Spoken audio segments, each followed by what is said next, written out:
somewhere along your journey, something changed, and not in a loud, dramatic way, but quietly, almost silently. Maybe it happened over months, maybe years.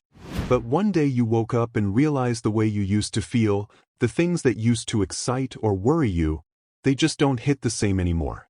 The drive to chase goals, to impress others, to constantly do more, it all started to fade. You didn't give up. You just let go. At first, it felt like peace. Like stepping out of a storm you didn't even know you were in. There was stillness, clarity, a kind of soft detachment. You weren't fighting everything anymore. You weren't constantly trying to be better or trying to live up to some invisible standard. There was relief in that, a sense of freedom. But then came something unexpected, something no one warned you about. The peace became too quiet. And in that quiet, a new kind of discomfort started to grow. Not like the old stress of running in circles, but something subtler. A feeling that you were drifting away from your past, from your habits, from people, from who you thought you were. The activities you used to love started to feel pointless. Conversations became harder. Small talk began to feel like noise. Even your own thoughts started sounding like echoes of a person you no longer recognized. You didn't know what to call it, so you started wondering if something was wrong. Maybe you were just tired. Maybe you were depressed. Maybe you were broken. That's what society often tells us, that if we're not chasing, striving, climbing, then something must be off. But what if that's not true? What if you're not broken at all?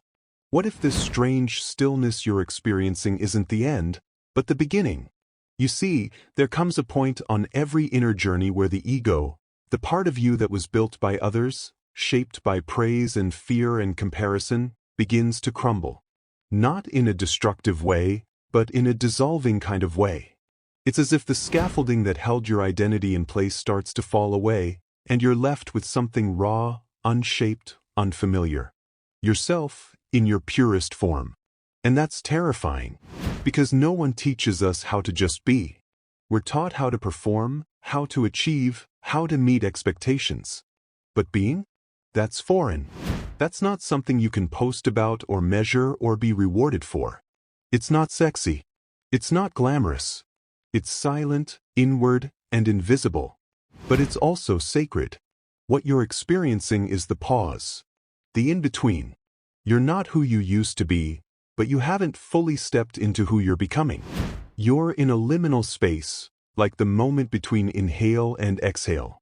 And while it may feel empty, this space is full of possibility.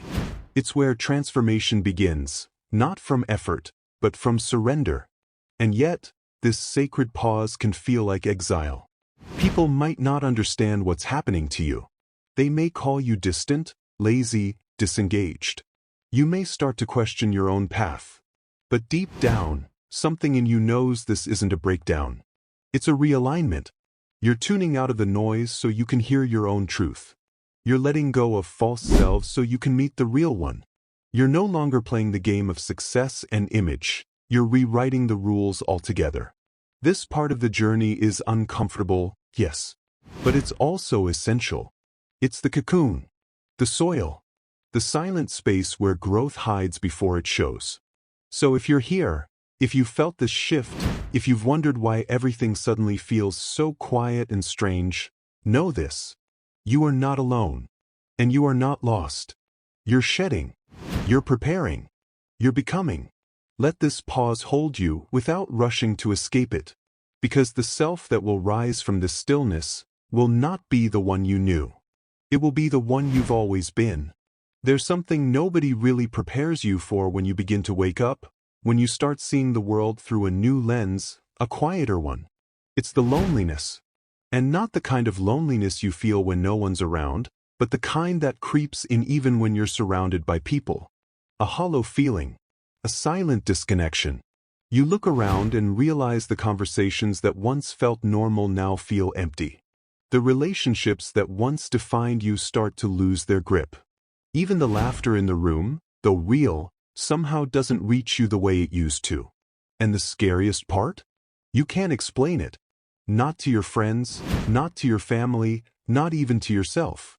Because nothing is wrong, and yet, nothing feels quite right anymore.